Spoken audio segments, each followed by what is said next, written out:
para gravar, né? Porque mesmo que a gente saia, ele continue, né? Ele continua.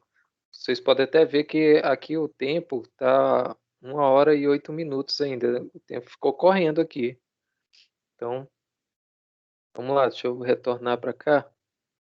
Deixa eu abrir aqui o Microsoft, ver se ele vai abrir as janelas que estavam abertas.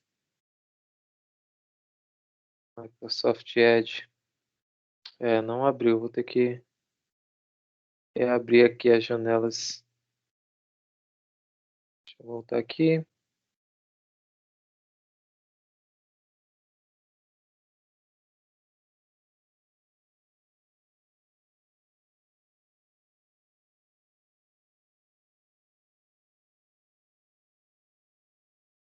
Vamos lá. Era 303, né? 304, se eu não me engano. Isso. Vamos lá, retornando para cá, né? Então a gente parou aqui, né? Essa explicaçãozinha, certo? Vocês estão me ouvindo direitinho, né? Sim, professor. Vamos sim, professor. Sim, professor. Beleza. Vamos lá. Então, eu estava explicando para vocês que é a chamada antidiferenciação, né?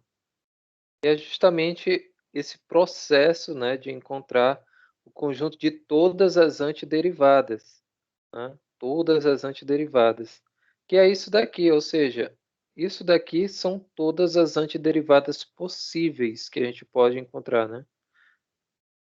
Caso desse formato aqui, certo? Do teorema anterior. Então, o símbolo, esse símbolo aqui, ele denota a operação de antidiferenciação, tá? Antidiferenciação. Ou seja, para a gente encontrar, né, a antidiferenciação da função f com relação a x, a gente vai encontrar eles a partir dessa expressão aqui, né? F de x mais uma constante, certo? Essa é a antidiferenciação. Aí ela vai receber mais à frente outros nomes, né? Que é a integral indefinida, né? Esse símbolo aqui é o símbolo de integral indefinida, né? Aí a gente vai ver integral definida e lá para o final da disciplina, integrais impróprias, né? Tem esses tipos de integrais aí que a gente vai ver durante a nossa disciplina. Então, esse símbolo aí já vão se acostumando, tá? Esse símbolo.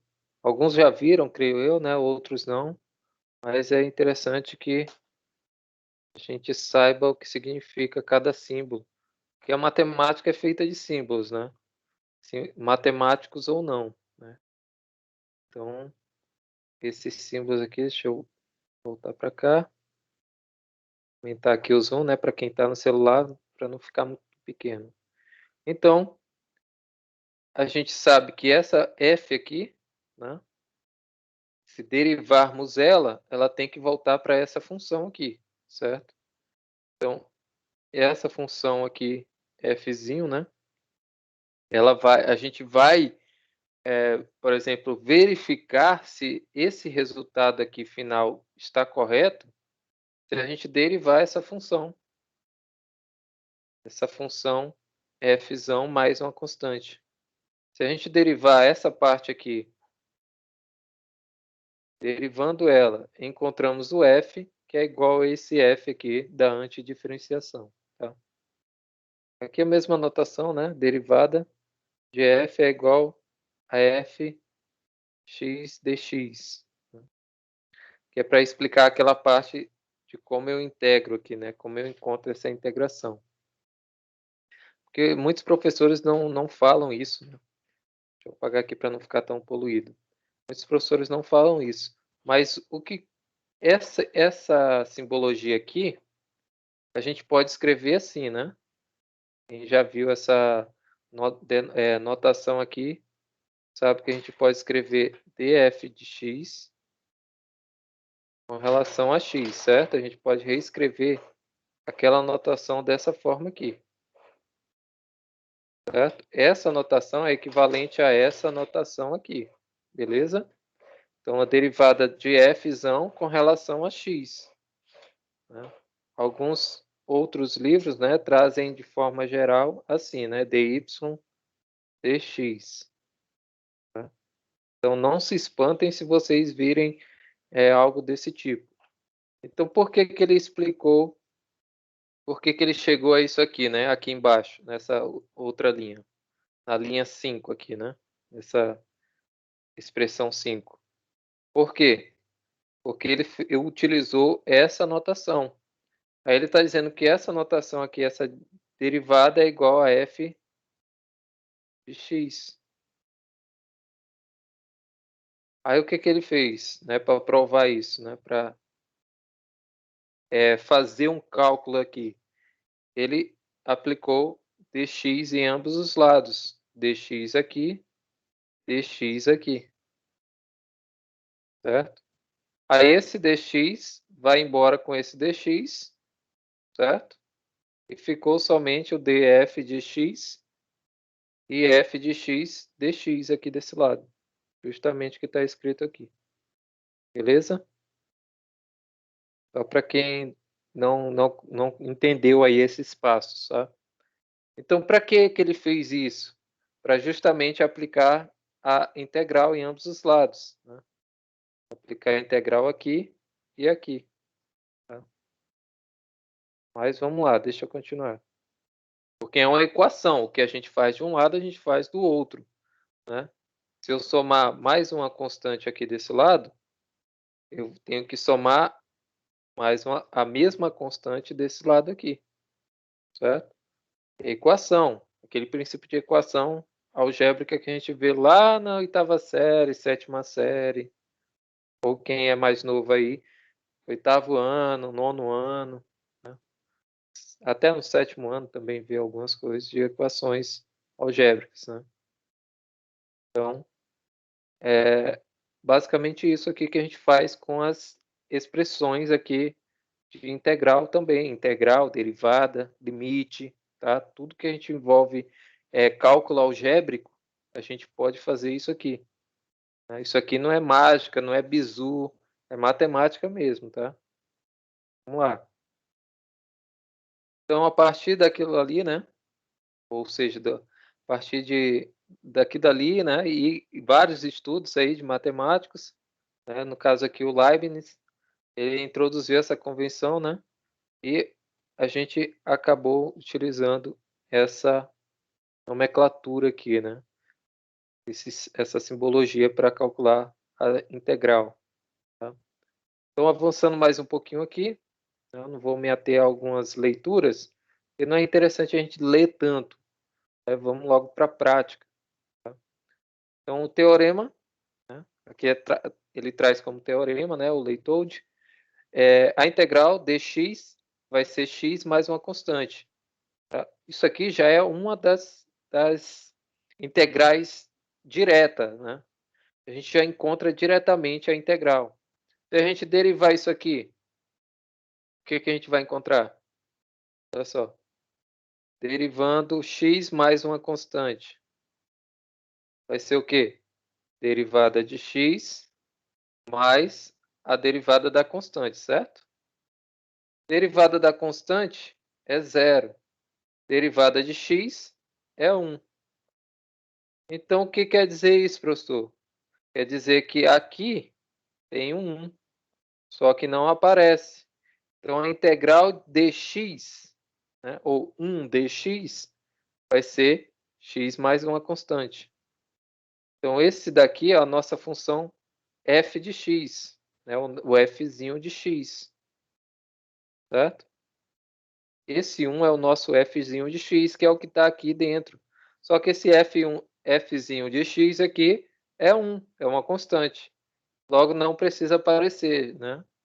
Precisa, porque é implícito que tem um 1 aqui dentro, certo? Elemento neutro na multiplicação, então tem um aqui, beleza?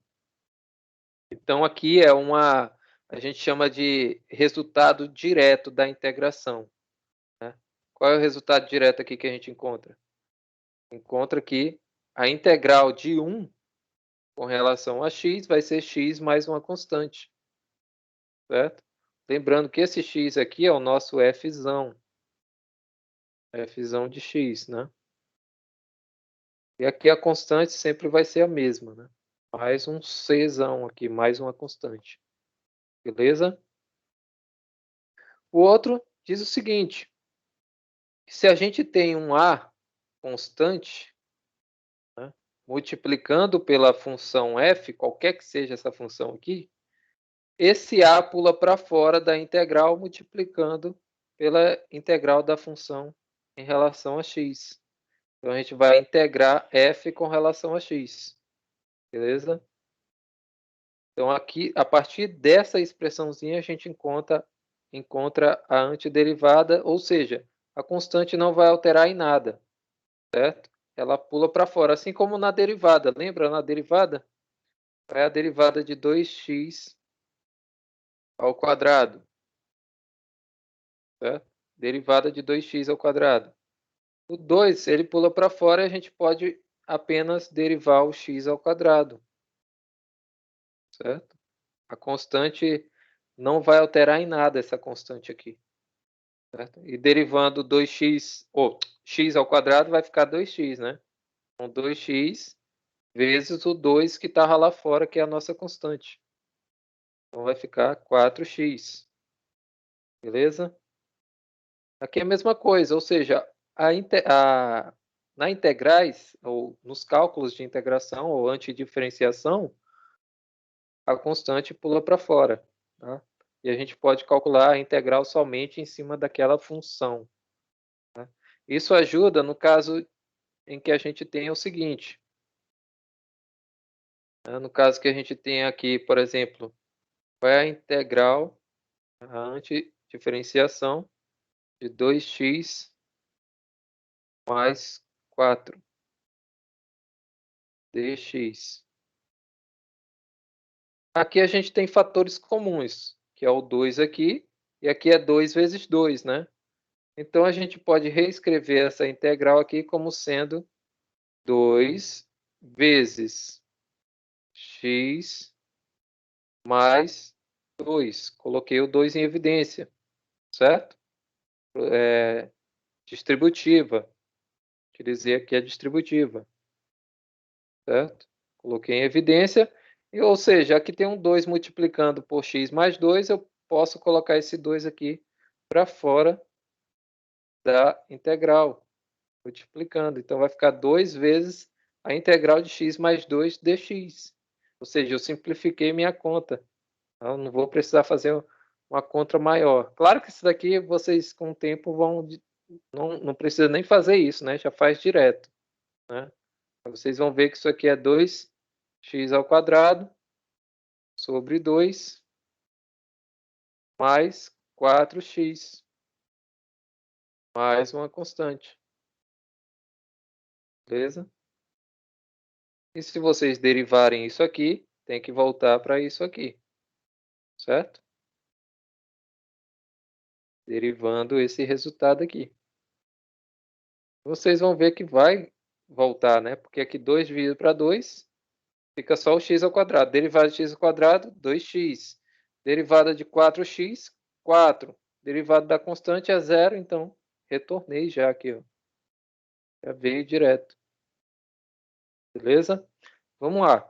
Então, a gente já aprendeu aqui duas integrações, né, ou antidiferenciação, de forma direta, né, utilizando aqui a propriedade. Aqui ele traz como teorema, mas alguns livros trazem como propriedades, tá? Então, essas duas aqui são propriedades. A gente tem também para soma, né? Soma e subtração, vale a mesma. Lá nas derivadas, a gente viu que também vale, né? Se a gente tiver aqui 2x mais 1, né? E a gente derivar o 2x mais 1, a gente pode derivar a soma, né? Ou seja, a derivada da soma é a soma das suas derivadas. Então, a gente pode derivar 2x mais a derivada de 1. certo? A gente pode fazer isso. Aqui na integral vale também a mesma coisa. Ou seja, se a gente tiver a integral da soma, né? Integral da soma de duas funções, certo? A gente tem o quê? A soma das suas integrais, né? Integral de cada uma delas. E lembrando, se está com relação a x, continua com relação a x as duas integrais, beleza? A princípio, a gente só vai ver com relação a x, porque as funções estão definidas em x, né? A variável x aí, no caso. Então, por isso que a gente sempre vai derivar com relação a x. Quando a gente for falar de várias variáveis, aí a gente pode derivar com relação a x, a y e a z, né? No espaço. Mas, por enquanto, a gente está falando só do plano, né? Ou seja, de funções no plano. Então, aqui apenas uma variável com relação a x. Então, a soma, a integral da soma é a soma das suas integrais, beleza? Tranquilo, né? Essa daqui é bem facinho de entender. Então, na soma, a gente pode separar cada um dos itens. E se vale para duas, né? Duas funções numa soma, vale para n funções, tá? Se vale para duas, vale para n funções. Então, aqui ele já une também o teorema anterior, né? Que é a multiplicação por uma constante. Então, se vale para a soma, vale para n funções e também vale pela multiplicação também de suas constantes aqui, né? Uma constante vezes a função. Então, a constante pula para fora, né? Vezes a integral da função 1, mais a constante 2 pula para fora, vezes a integral da função 2, mais até a última função, né? Cuja constante pula para fora e multiplica pela integral dessa função, certo? Onde esses seisinhos ali, né? São as constantes, beleza? Que estão multiplicando pela função. Então, essa integral de constantes vezes funções mais, né, somando cada uma delas, a gente pode separar cada uma delas e aplicar o teorema anterior, né? Tanto da soma, né, separando cada uma das integrais para cada função, né, a mesma integral para cada uma das funções, e pulando aqui, né, de forma mais popular falando, né, trazendo a constante para fora do cálculo, né, a ser realizado, da integral. Beleza? Ou seja, eu só vou conservar essa constante no meu cálculo. Eu só vou multiplicar quando eu chegar no resultado final dessa integração. Aí eu posso multiplicar. Caso contrário, eu não posso multiplicar nada antes com essa constante, beleza? Então vamos lá. Vou continuar aqui. O que a gente pode ver ainda hoje? Ver o tempo aqui. A gente ainda tem um tempinho aí pela frente. Vamos lá. Outro teorema, né, que, como eu falei para vocês, aqui é trazido como um teorema, mas a gente pode também trazer como se fosse uma propriedade. Vamos lá. A gente tem um n, né? E esse n, se ele for um número racional, a gente pode calcular a integral da potência. Essa daqui é a famosa integral da potência. Tá?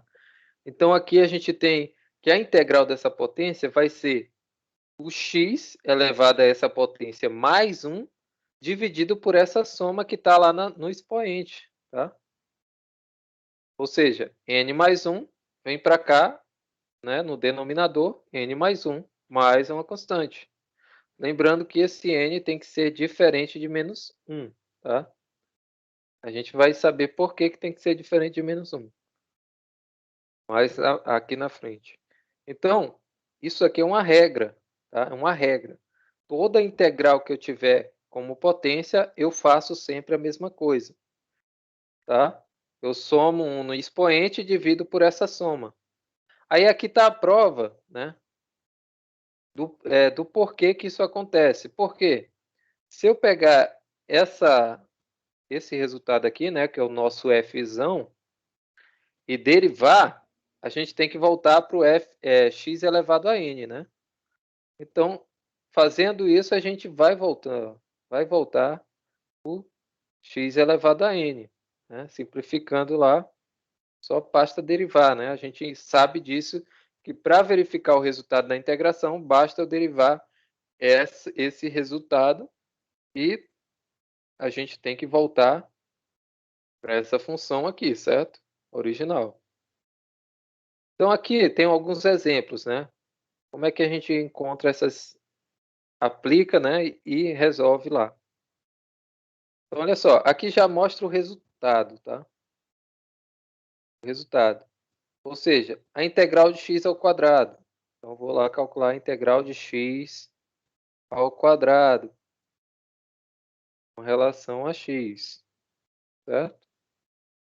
Seguindo essa regra, né, essa propriedade aqui, eu tenho que fazer x elevado a 2 mais 1, o nosso n ali é 2 agora, né? Dividido por 2 mais 1,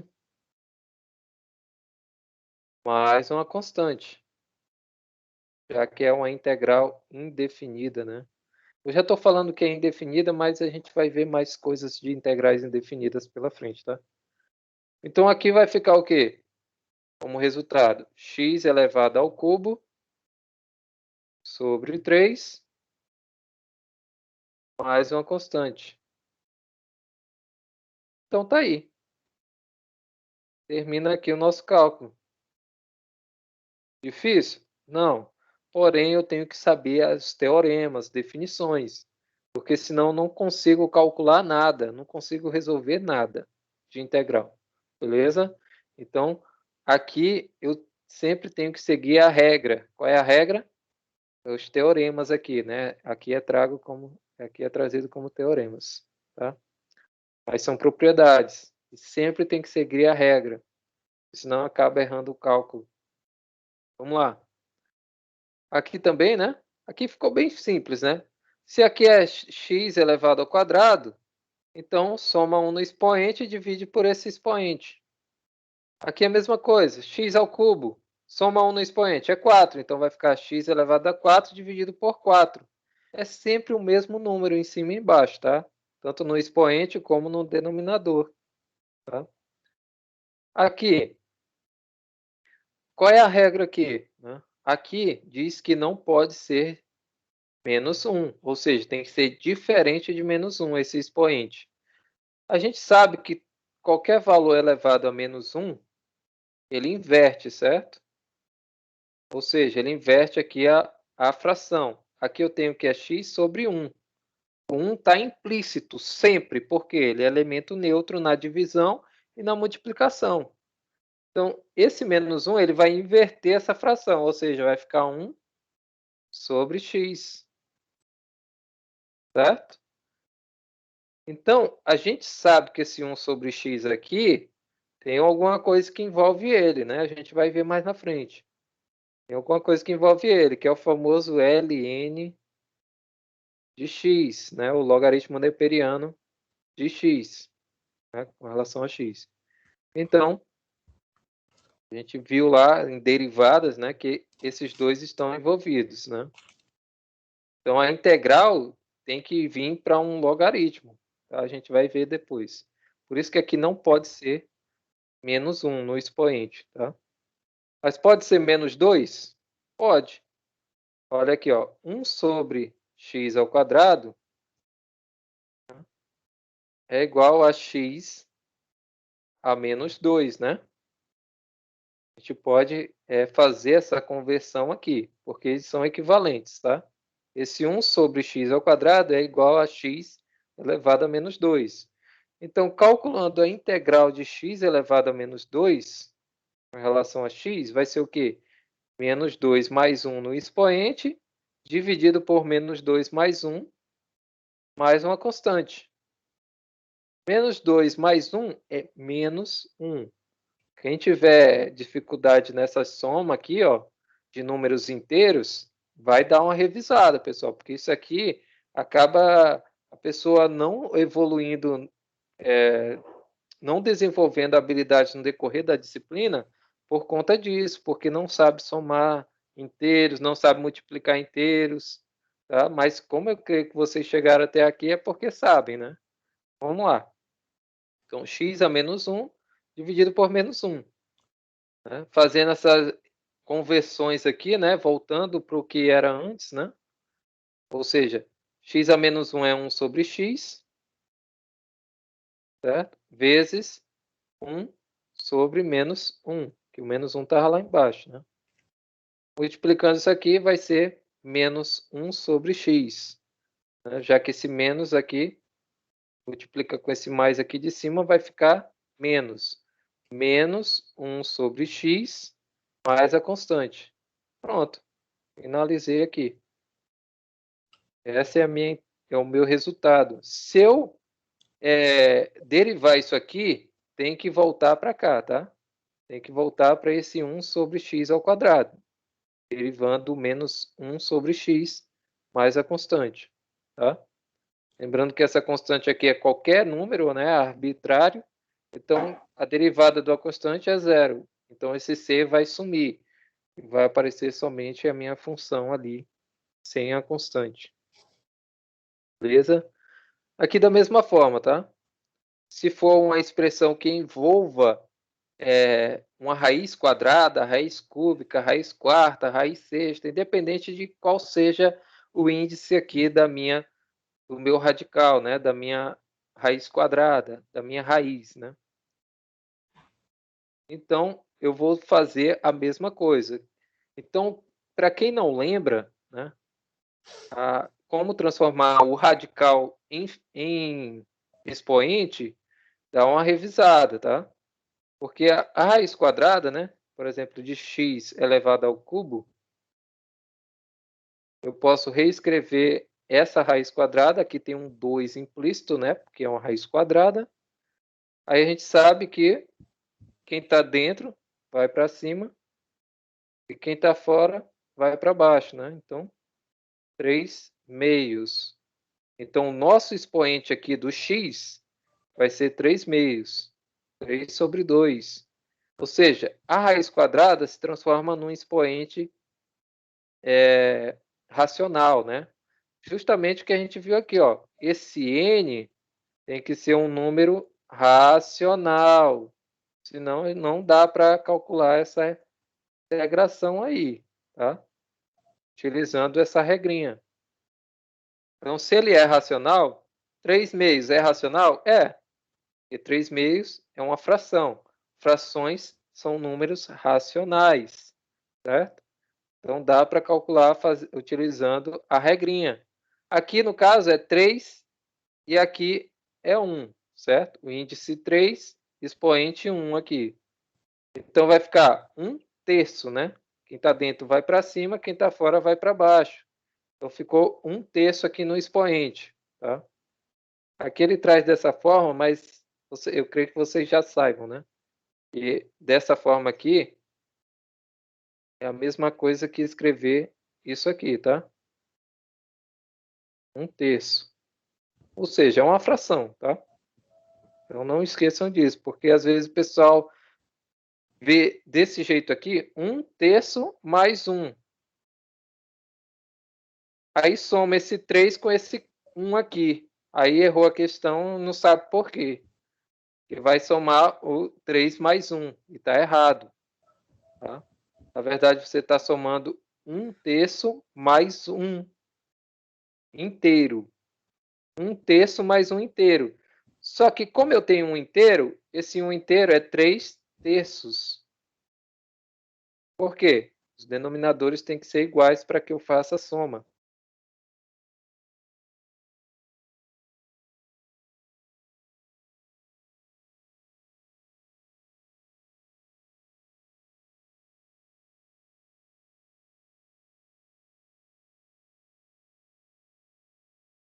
Oi, oi.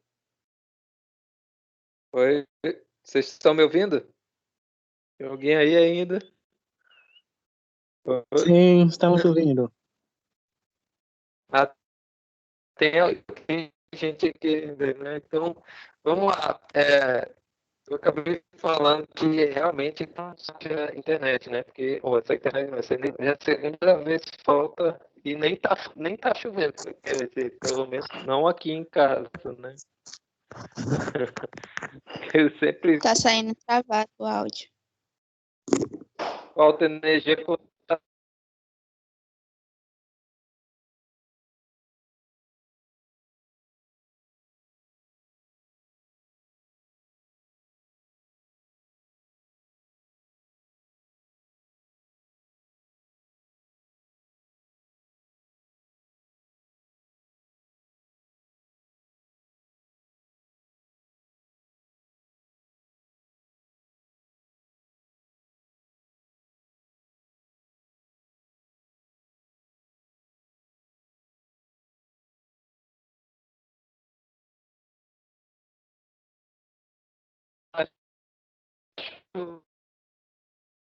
Chovendo, né? Acredito que seja por conta da internet, tá? Eu estou usando aqui a do celular.